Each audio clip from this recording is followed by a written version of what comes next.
ઘણો સમય વ્યતીત થઈ ગયો. હવે કથા વાલ્મીકી રામાયણમાં બતાવી છે.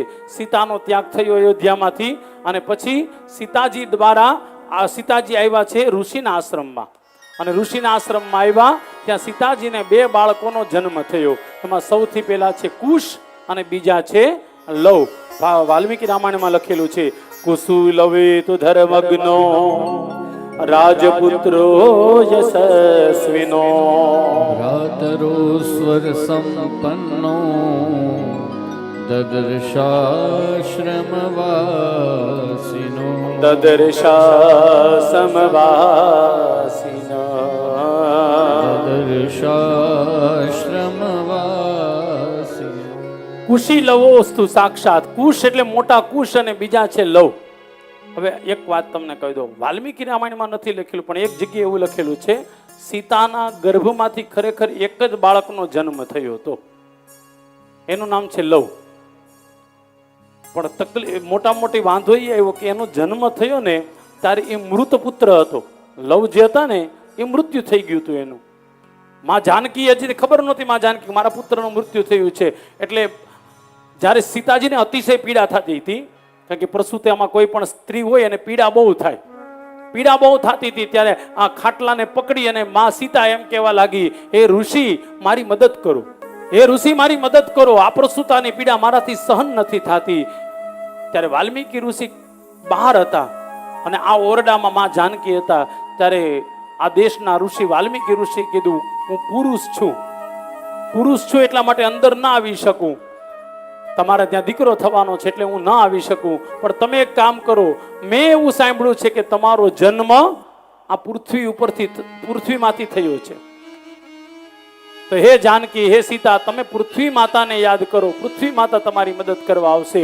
વાલ્મીકી રામાયણની કથા નથી સાંભળજો, આધ્યાત્મિક રામાયણની લગભગ કથા છે. અને એ સમયે માં જાનકીએ પોતાની માં પૃથ્વીને યાદ કરી, હે માં પૃથ્વી, જો ખરેખર તમે મારી માં હોય તો અત્યારે ને અત્યારે પ્રગટ થાવ અને મારી મદદ કરો. બસ એ જ સમયે પૃથ્વી ફાટી એમાંથી સાક્ષાતમાં ધરતી પ્રગટ થયા.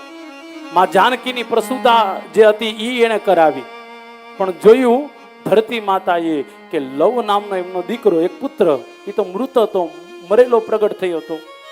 એટલે ઋષિને કીધું, આ તો મરેલો પુત્ર, આ હજી કહું છું, વાલ્મીકી રામાયણની કથા નથી હો, આ તો મૃત પુત્ર છે. હવે તો ઋષિ 12 જે હતા, 12 ઋષિએ એક દર્ભનું એક પૂતળું બનાવ્યું અને પૂતળાની અંદર પ્રાણ ફૂંક્યા, એક સુંદર મજાનું બાળક થઈ ગયું. એ બાળક થઈ ગયું અને પછી એ બાળક ધરતી માતાને આપ્યું, કીધું લ્યો સીતાજીને આ અર્પણ કરી દો. હવે એ જ્યારે બાળક સીતાજીને અર્પણ કરવા જતા હતા, આ તમારું બાળક, એ કુશ નામનો જે બાળક હતો એનો હાથ લવને સ્પર્શ થઈ ગયો, તો જે લવ મૃત પુત્ર હતો એ સજીવન થઈ ગયો. આહા, કથા જોવો સાહેબ. બંને બાળકો માં જાનકીએ બંનેને પોતાના છાતીએ લગાડી દીધા હો. અને પછી ઋષિએ કીધું કે આ કુશ એટલે દર્ભને કુશ કહેવાય, એટલે આ બાળકનું નામ હું કુશ પાડું છું, અને આ તમારા ગર્ભમાંથી પ્રગટ થયો છે એટલે આને હું લવ નામ પાડું છું. એટલે મોટા કોણ છે? કુશ, લવ નહીં હો, મોટા છે કુશ. આમાં લખેલું છે વાલ્મીકી રામાયણમાં. લવ કુશનું નામ જ્યાં જ્યાં આવશે ને ત્યાં પેલા કુશનું જ નામ આવશે. તમે મેં અપ ટુ ધ પોઈન્ટ જોયેલું છે. 24,000 શ્લોકમાંથી કુશ અને લવનું નામ ઘણી જગ્યાએ, પણ પહેલું નામ કુશનું જ આવશે, લવનું નહીં જ આવે. એટલે મોટા કોણ છે? કુશ.